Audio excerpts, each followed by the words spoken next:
नमस्कार, स्वागत है आप सभी का मेरे YouTube चैनल मेरी किताबें में। पुस्तक मैंने गांधी वध क्यों किया, नाथूराम गोडसे जी का अंतिम बयान। अध्याय 6। उच्च न्यायालय में अपील से पहले।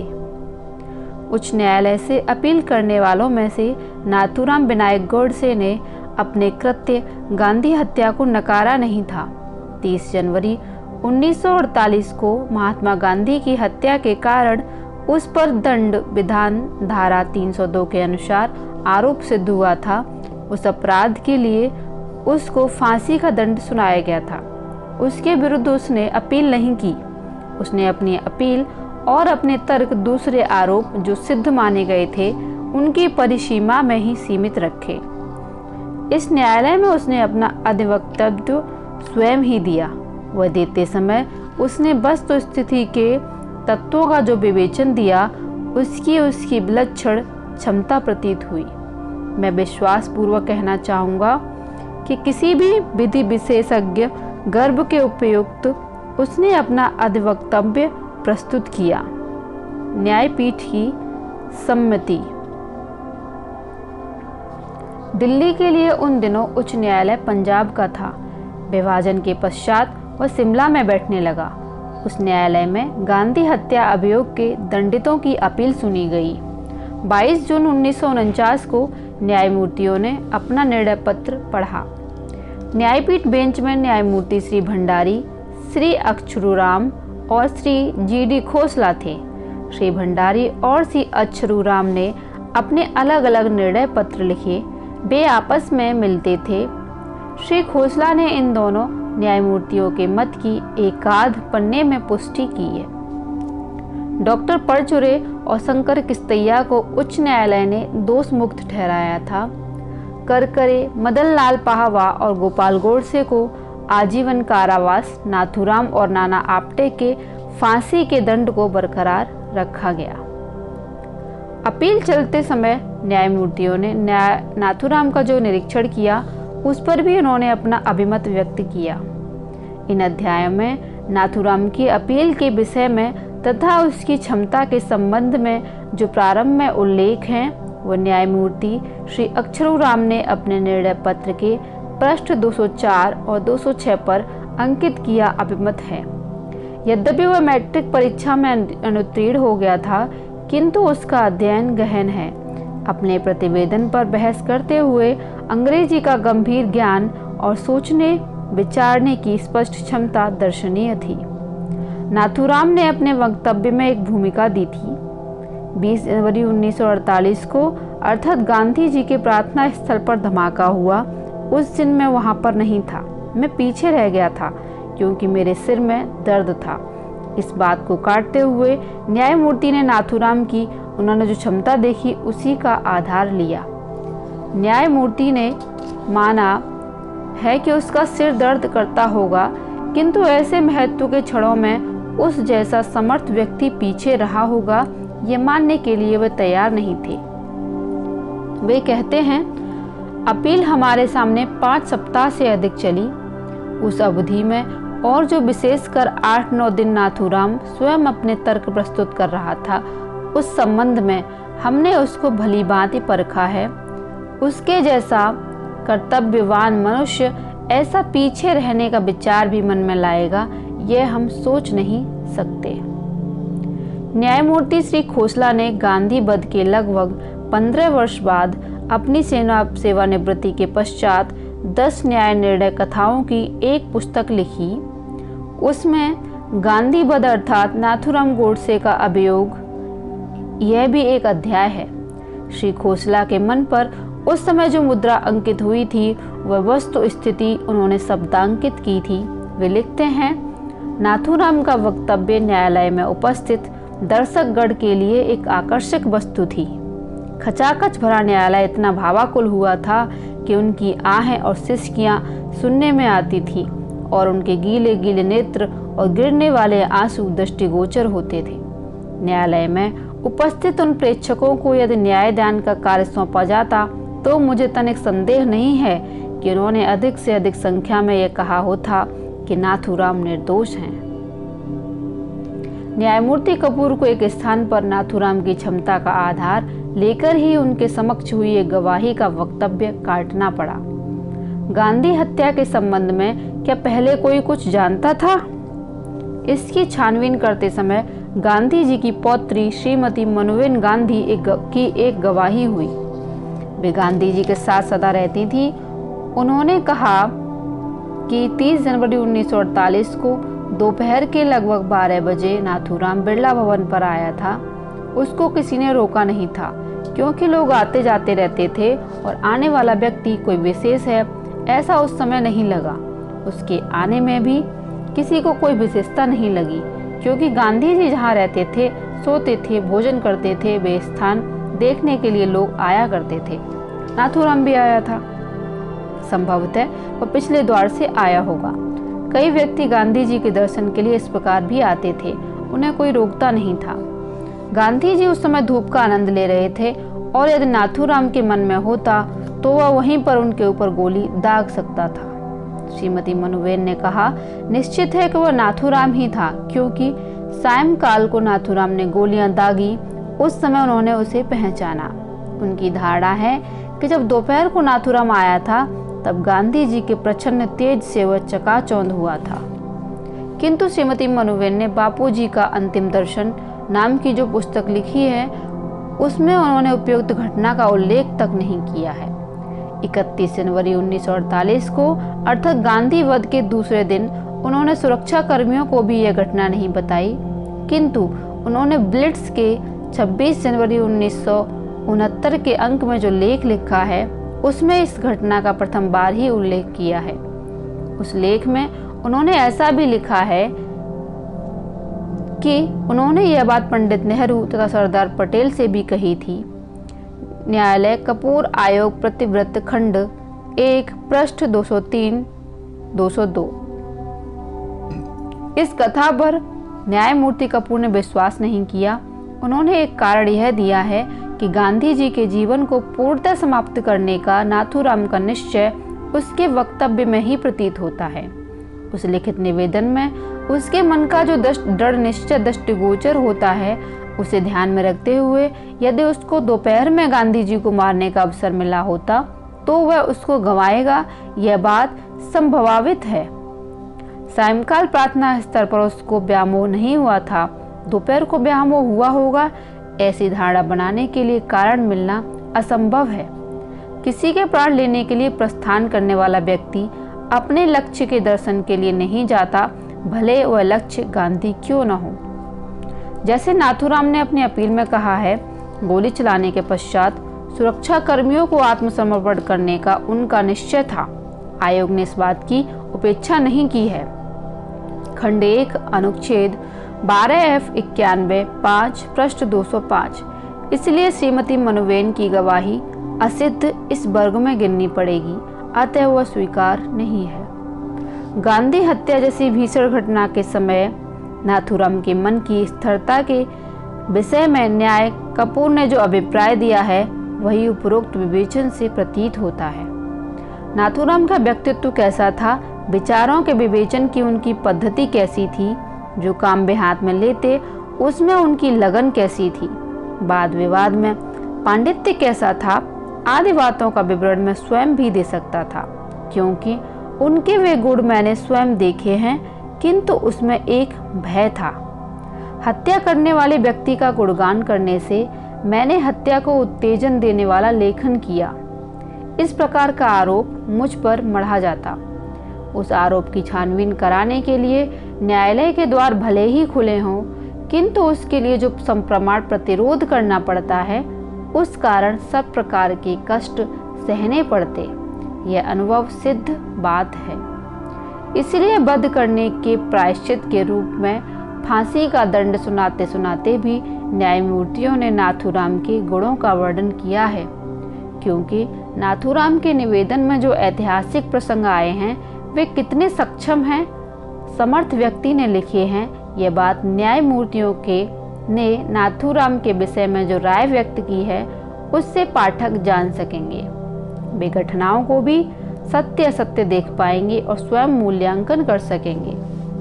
गांधी हत्या से संलग्न प्रश्न जैसे देश विभाजन, निर्वासित कश्मीर पर आक्रमण, 55 करोड़ की राशि आदि उन दिनों के जीते जागते प्रश्न न्यायमूर्ति कपूर ने विवेचित किए हैं, जिसका सारांश रूप से उल्लेख प्रारंभ के अध्यायों में आया है। निर्वासित और गांधी जी अध्याय के अंत में जैसे लिखा है तथा अन्य स्थानों पर भी उल्लेख किया है।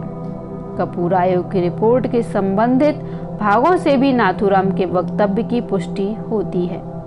यह मानना होगा कि 55 करोड़ की संख्या ही मानो हिंदुस्तान की राजनीति में अशुभ सी रही। इस संख्या पर राष्ट्र की अस्मिता बलि चढ़ी। उस संख्या की बेदी पर कश्मीर में हमारे वीर सेनानी बलि चढ़े। उसी प्रकार गांधी जी का वध भी उसी 55 करोड़ के संबंध में हुआ। उस हत्या के अनुषंग से अभियोग खड़ा रहा। उसमें जो बलि हुए विलक्षणों से कहा जाए तो पर्याप्त रूप से इस 55 करोड़ की संख्या के नाम ही लिखने होंगे।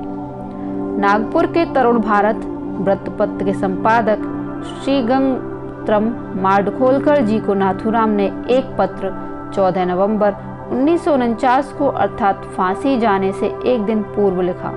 वह पत्र सोबत साप्ताहिक के दीपावली 1970 के अंक में श्री गवा बेहर जी ने प्रकाशित किया है।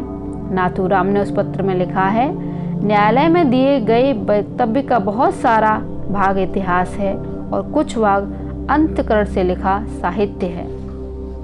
नाथूराम ने जो बहुत सारा भाग लिखा है, इसका अर्थ यह है कि षड्यंत्र के आरोप का खंडन करने के लिए उसमें जो तर्क प्रस्तुत किए हैं वे केवल बचाव के लिए थे, इतिहास की व्याख्या में आने वाले नहीं थे। यही उसने बताया है। जो आरोप स्वीकृत नहीं है उनका उत्तर देने की चेष्टा करना ही अनुच्छेदों का विषय रहा है। वह भाग भी बहुत थोड़ा है। गांधी जी का वध क्यों अनिवार्य हुआ, इसका तात्कालिक कारण नाथूराम ने दिया है। उसके पूर्व उन्होंने उस समय की स्थिति का राजनीतिक विवरण दिया है।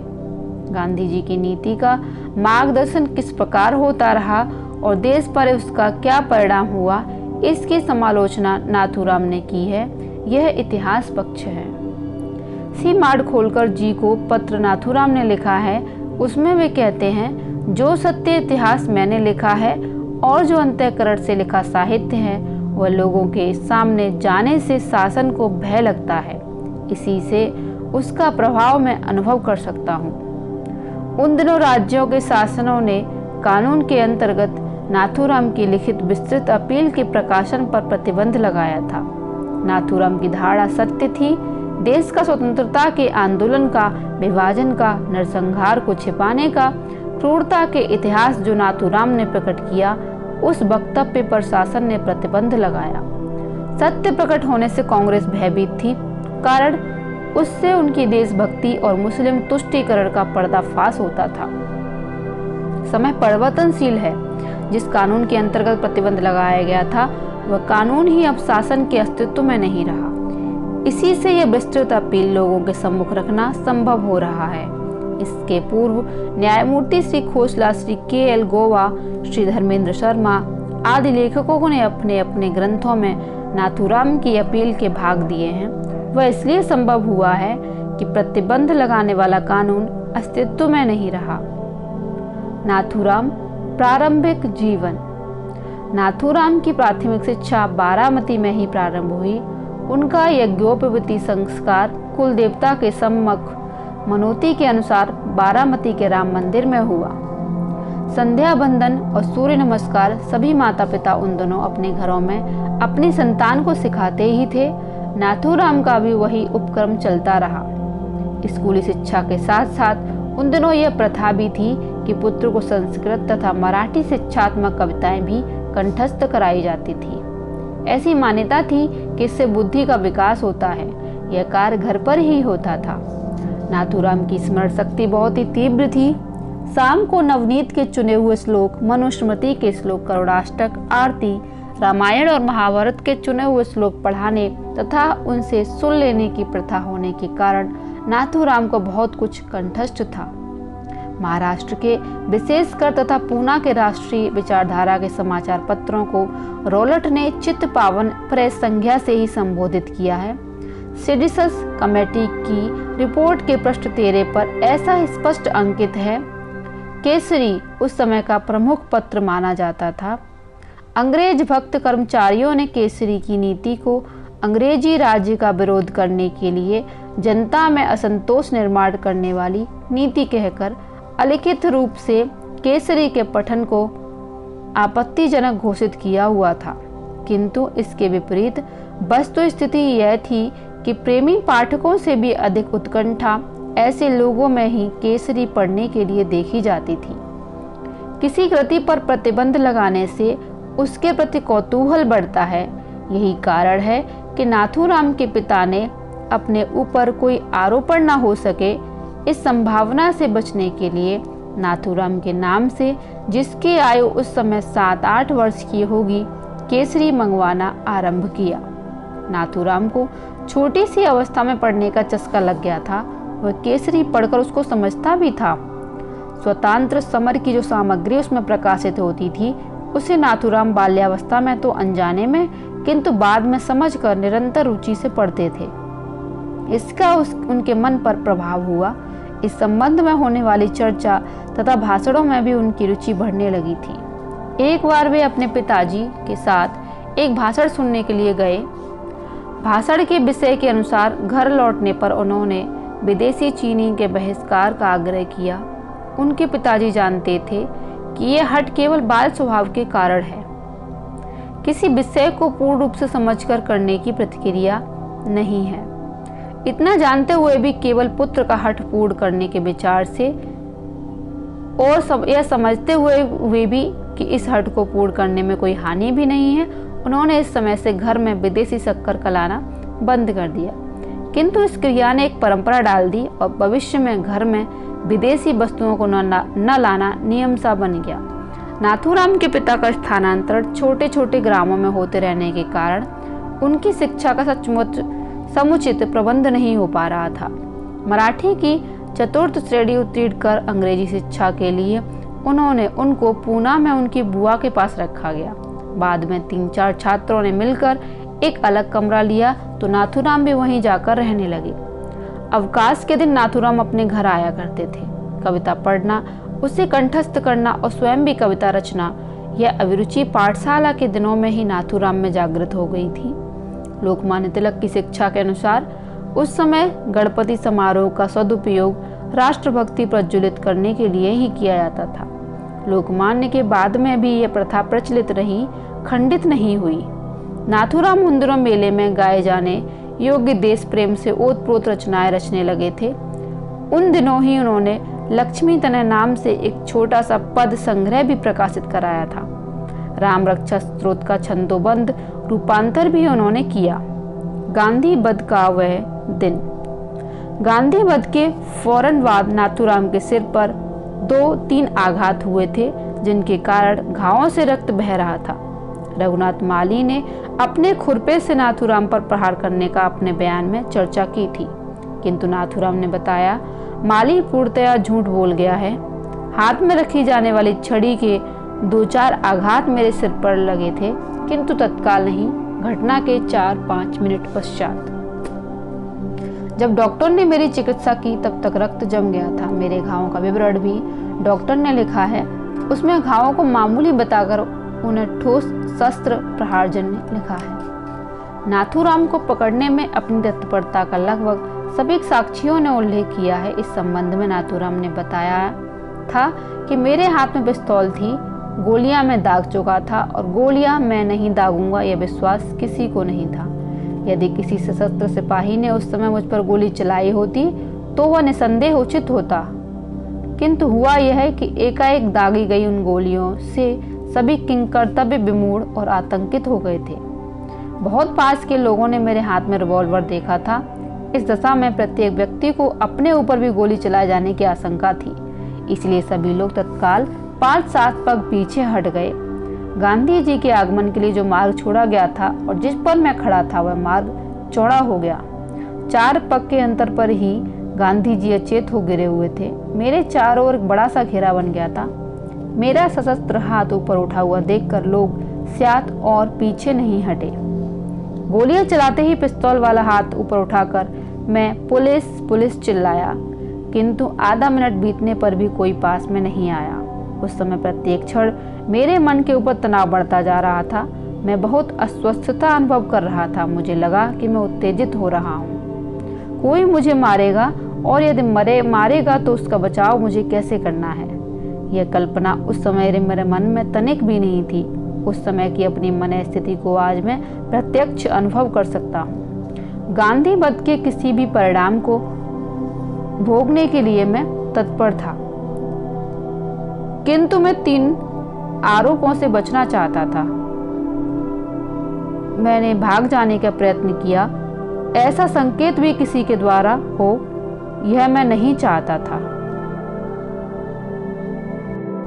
आधे मिनट के पश्चात मैंने फिर पुलिस को बुलाया। अपने सामने पूरे गणवेश में खड़े एक सिपाही को मैं देख रहा था, किंतु वह मुझे पकड़ने का साहस नहीं जुटा पा रहा था। यदि मैं पिस्तौल फेंक देता तो उसका अर्थ यह लगाया जाता कि मैंने बचाव का रास्ता उत्पन्न करने का प्रयत्न किया। यह आरोप भी मुझे स्वीकार नहीं था। मैंने अपने शस्त्र के साथ स्वयं को पुलिस के हाथों में सौंपना चाहता हूँ। यह विश्वास सामने खड़े पुलिस कर्मचारियों को मैं कैसे दिलाऊं, यह मुझे समझ में नहीं आ रहा था। अपनी दृष्टि चारों ओर घुमाने लगा। इतने में अमरनाथ की अथवा जिस सैनिक ने मुझे पकड़ने की बात कही है उसकी दृष्टि से मेरी दृष्टि मिली। आंखों ही आंखों में मैंने उसे निकट आने का संकेत दिया। मेरे दृष्टि संकेत पर स्यात उसे विश्वास होकर लिया। वह मेरे पास आया और मेरी कलाई को उसने ऊपर ही पकड़ लिया। मैं प्रतिकार नहीं कर रहा हूँ, यह उसने जान लिया। उसी समय मेरे मन का बोझ मानो उतर गया। मैंने मुक्ति का श्वास लिया। इसके पश्चात दूसरा मनुष्य आया। उसने मेरे पिस्तौल पर हाथ रखा। मैंने उसे उसके हाथों में छोड़ दिया। उसके बाद तो अनेक लोगों ने मुझे घेर लिया। कई लोगों ने मुझे पीटा भी। पुलिस भी कितनी मूर्ख थी कि वह पिस्तौल लोगों के कौतूहल की वस्तु बना एक हाथ से दूसरे हाथ घूमती फिर रही थी। एक उत्तेजित व्यक्ति ने पिस्तौल को मेरे सामने करते हुए मुझसे कहा, मैं तुम्हें इसी पिस्तौल से मार डालूंगा। मैंने उस शांत और स्पष्ट शब्दों में कहा, बड़ी प्रसन्नता से, किंतु पिस्तौल को संभालने का ज्ञान तुम्हें प्रतीत नहीं होता। उसका सेफ्टी कैच खुला है। तनिक सा धक्का लग जाने पर भी तुम्हारे हाथ से दूसरा कोई मर जाएगा। उसमें और भी गोलियां हैं, यह ध्यान में रखो। फिर मैंने पास खड़े पुलिस अधिकारी से कहा, पहले तुम वह पिस्तौल अपने हाथ में ले लो। उसका सेफ्टी कैच खुला ही रह गया दिखता है, उसे बंद करो, अन्यथा यह भला मानुस मेरे स्थान पर किसी और को मार बैठेगा। बात उस अधिकारी के समझ में आ गई और उसने तुरंत पिस्तौल अपने हाथ में लेकर उसका सेफ्टी कैच बंद करके उसे जेब में डाल लिया। यह हल्ला गुल्ला कोई 5 मिनट तक चलता रहा। उस समय तक 1-2 सिपाहियों ने मुझे आ पकड़ा था। बाहर निकलते समय मुझ पर छड़ियों से कुछ वार किए गए थे, जिनके घावों से रक्त बहने लगा था। मुख्य घटना के संबंध में नाथूराम ने बताया, संध्या 4:50 पर मैं बिड़ला भवन के द्वार पर पहुंचा। द्वार के रक्षक प्रार्थना सभा में जाने वालों का निरीक्षण कर रहे थे। इस निरीक्षण का ही मुझे सबसे अधिक भय था, इसलिए 4-5 व्यक्तियों के एक झुंड में साथ होकर सावधानी पूर्वक मैं अंदर पहुंचा। वहां प्रार्थना सभा का स्थान लगभग खाली था और मुझे कुछ समय तक ऐसा लगा कि इधर उधर घूमने वाले सिपाहियों की दृष्टि मानो मुझ पर ही है। तब आसपास के लोगों की भीड़ में मैं शीघ्रता से जाकर मिल गया। 5:10 हो चुके थे। कुछ लोगों के साथ मैंने गांधी जी को अपने कमरे से निकलकर प्रार्थना स्थल की ओर आते देखा। उनके मार्ग में प्रार्थना सभा की सीढ़ियों के निकट खड़े लोगों में मिलकर मैं खड़ा था। गांधी जी सीढ़ियां चढ़कर 2-4 पग आगे आए। उनके हाथ 2 बालिकाओं के कंधे पर थे। जेब में हाथ डालकर मैंने पिस्तौल का सेफ्टी कैच खोला। समूह से घिरे गांधी जी के निकटतम होने की सुविधा मुझे कहाँ मिलती है, यह मैंने देख लिया था। मुझे अब केवल 3 सेकंड का समय चाहिए था। 2 पग आगे बढ़कर गांधी जी के सामने जाकर पिस्तौल बाहर निकालने और गांधी जी ने अपने जीवन की जो देश सेवा की थी, जो त्याग किया था, उसके प्रति उनका अभिवादन करने के लिए। उन 2 लड़कियों में से एक गांधी जी के अत्यंत समीप थी। मेरी गोलियों से वह आहत होगी ऐसा मुझे भय था। मैं आगे बढ़ा, नमस्ते कहकर पिस्तौल सहित हाथों से गांधी जी का अभिवादन किया। एक डग और आगे बढ़कर उस लड़की को बाएं हाथ से दूर किया। अगले ही क्षण मैंने गोली चला दी। उन क्षणांशों के पूर्वार्ध समय में पहले ही क्रस गांधी जी इस बहुत स्पष्ट जैसे भीतर ही भीतर निकले उद्गार हों के साथ अचेत होकर पृथ्वी पर गिर पड़े। गांधी जी की आत्मा अंतर्धान हो रही थी और मैं अपनी मृत्यु जैसी जीवित समाधि में प्रविष्ट हो रहा था। मृत्युदंड के आदेश के वास्तविक और विधिसम्मत कार्यान्वयन से पूर्व आत्महत्या करना या उसका प्रयत्न करने के उदाहरण बहुत बार देखने को मिलते हैं, किंतु प्राय उनका उद्देश्य शासन को चकमा देने का होता है। किंतु नाथूराम की भूमिका यह नहीं थी। आत्महत्या करके शासन को वंचना अथवा चकमा देने का विचार नहीं था, क्योंकि उनकी पक्की धारणा थी कि शासन और न्यायालय दोनों ही अपने हैं। नाथूराम के सैद्धांतिक पक्ष की इस भूमिका को पंजाब उच्च न्यायालय ने स्पष्ट अनुभव किया। वकील का कार्य फिर चाहे वह अभियोजक पक्ष का हो अथवा बचाव पक्ष का, न्याय प्रदान कार्य में न्यायालय को सहयोग देना होता है। नाथूराम ने भी अपने अभियोग की अवधि में वैसा ही सहयोग न्यायालय को दिया था। ऐसा न्यायालय की कार्यवाही पढ़ने से ज्ञात होता है। मृत्युदंड के विरुद्ध उन्होंने एक भी शब्द नहीं कहा, किंतु न्यायालय के सम्मुख उन्होंने अपना पक्ष जिस कुशलता से प्रस्तुत किया वह नितांत प्रशंसनीय एवं सराहनीय माना जाएगा। अपने हाथों होने वाले गांधी वध के पश्चात लोगों द्वारा अपना किन किन विशेषणों से संयुक्त किया जाएगा, इसकी नाथूराम को प्रारंभ से ही पूर्व कल्पना थी।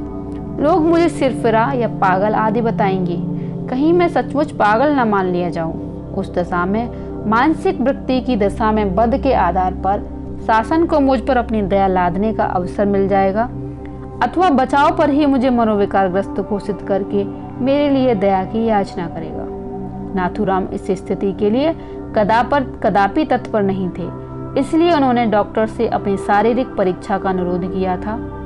डॉक्टर के अनुसार उनकी श्वास प्रक्रिया सामान्य और नाड़ी की गति उत्तेजना रहित थी। कुछ भी हो, नाथूराम द्वारा यह अभेद कृत्य मन की एक विशिष्ट दशा में संपन्न हुआ था, यह हर कोई स्वीकार करेगा। स्वयं नाथूराम भी यह मानते हैं कि उस कृत्य के पक्ष में कोई वैधानिक तर्क नहीं दिया जा सकता। फांसी ही इस कार्य का उपयुक्त दंड है, ऐसी उनकी भी धारणा थी। मन की इस अवस्था में भी वे मानव मन की अन्य प्रवृत्तियों से शून्य नहीं थे। अपने असाधारण कृत्य से मैं गांधी परिवार पर एक असहाय आघात करने जा रहा हूँ, इसकी उन्होंने कल्पना की थी। इस विषय में खेद प्रकट करने का अवसर उन्होंने गांधी वध से थोड़े समय बाद ही मिल गया था। पकड़े जाने के कुछ समय पश्चात नाथूराम को पहले तुगलक रोड और बाद में पार्लियामेंट स्ट्रीट के पुलिस केंद्र की हवालात में रखा गया था। अधिकारियों के साथ अनेक लोग उन्हें देखने के लिए आया करते थे। कोठरी में नाथूराम टहलते हुए सीकचों के सामने खड़े हो जाया करते थे।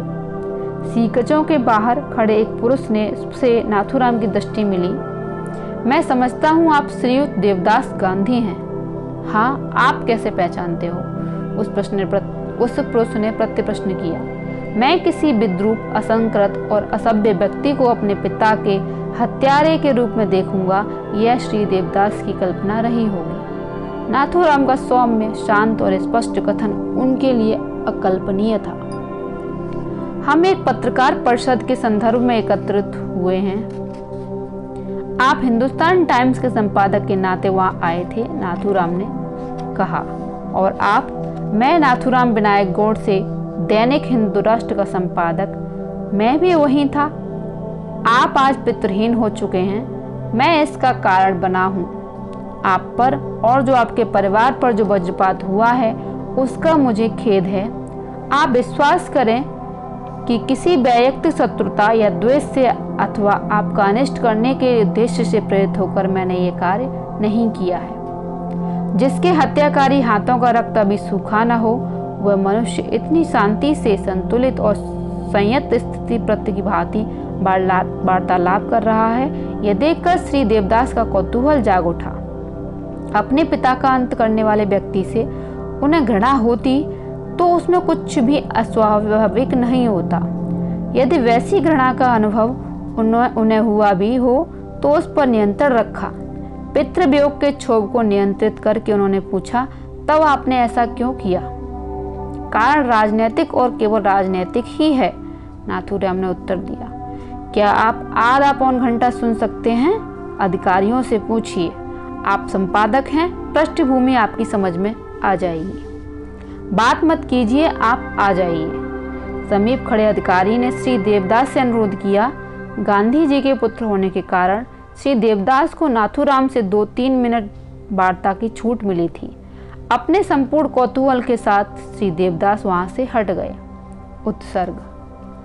दिल्ली के लाल किले में दिनांक 10/2/1949 के दिन गांधी वध के संबंध में गठित विशेष न्यायालय के न्यायाधीश आत्माचरण ने अभियोग का निर्णय घोषित किया। उन्होंने निर्णय में नाथूराम गोडसे और नाना आपटे को तो मृत्युदंड की घोषणा की थी और विष्णु करकरे, मदनलाल पहवा, गोपाल गोडसे, शंकर किस्तैया और डॉक्टर परचुरे को आजीवन कारावास का दंड दिया। इसके अतिरिक्त भी अनेक दंडों का विधान था, किंतु वे उस मुख्य दंड के साथ साथ भुगतने थे। दिगंबर बड़गे को क्षमा आश्वासित साक्षी के रूप में क्षमा प्रदान की गई थी और सावरकर जी को निष्कलंक मुक्त कर दिया गया था।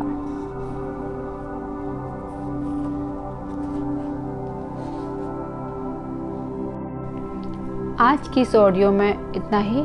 मिलते हैं अगली ऑडियो में अगले अध्याय के साथ। तब तक के लिए धन्यवाद। आपका दिन शुभ हो।